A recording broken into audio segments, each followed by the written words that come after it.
health officials telling everyone to stay indoors, but if you absolutely have to come out, a mask like this is definitely necessary. Fresno police confirm that over 500 people have been affected by this mail theft, and a number of them had mailboxes just like this one. Earlier yesterday, water releases began here at Pine Flat Dam. We spoke to a water expert today, and he tells us that locals should have no reason to be concerned about flooding. We're here where that shooting took place early yesterday evening. Right behind me is where that accident occurred, and that's when police say the suspect came towards them with the knife. The party's just getting started here. The music's up, and I see a couple of unicorns here with me right now. This is Finley, and Finley, are you enjoying your Halloween so far?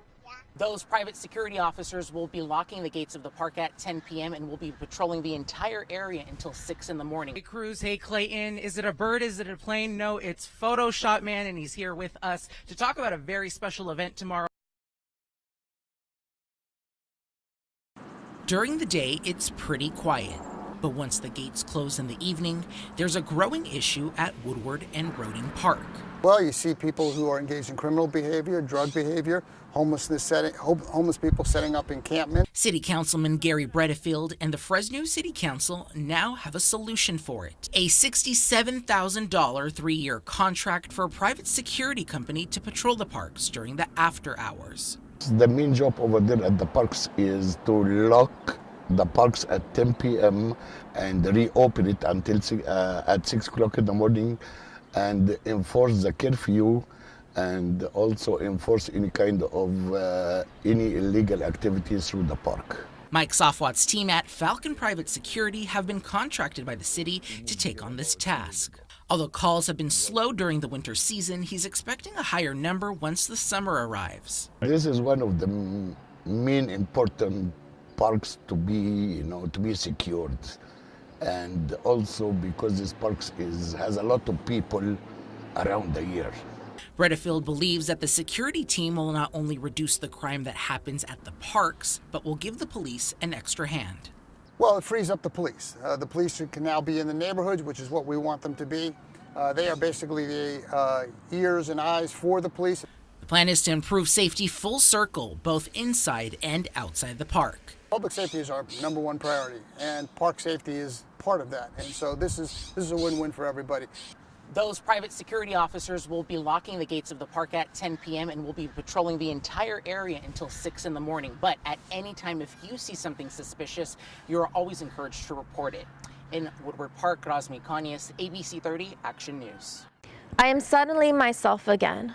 The weight of realization is sending me floating into the clouds like Remedios the Beauty. Those words of poetry are engraved on this bench. The writer is no longer with us, but her grace lives on through this memorial.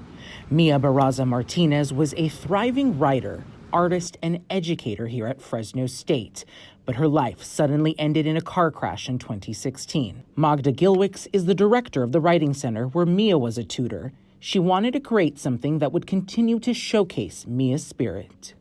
You know, Mia was so young, and I wanted to have something living to commemorate her, something that would be growing and alive.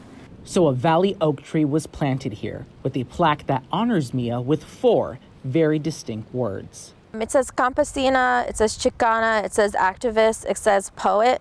Mia's friend and former classmate Monique Quintana helped select these words.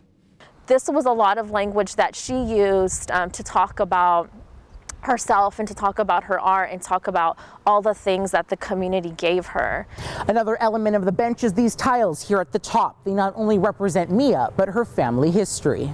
Una Mallorca is the art professor who created the tiles. The pattern she used was from a tablecloth made by Mia's mother. The images came from our own garden. They were done in a kind of folk art style in cross stitch. As active and vocal as she was, Mia valued time to sit and reflect on her own.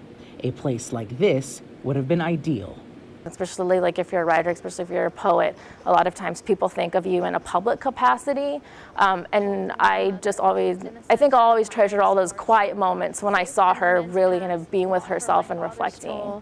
The lines pressed into my palms, written there before birth, have birds perched like on power lines before rain.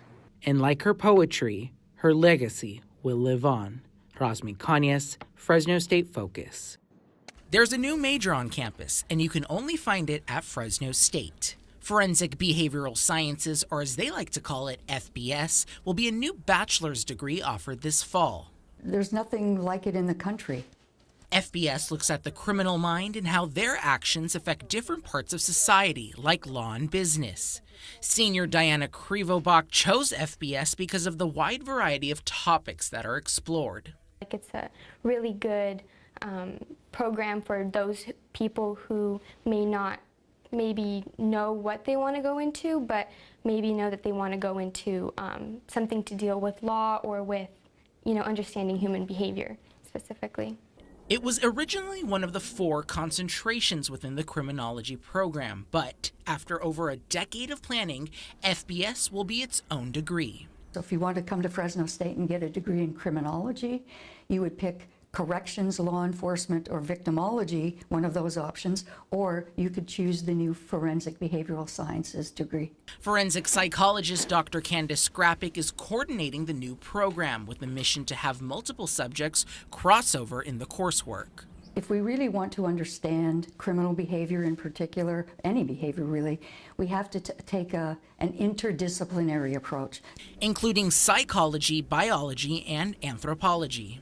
Although this room is empty right now, this brand new lab is the hub for faculty and students to collaborate on research from data they've gotten right outside of this room.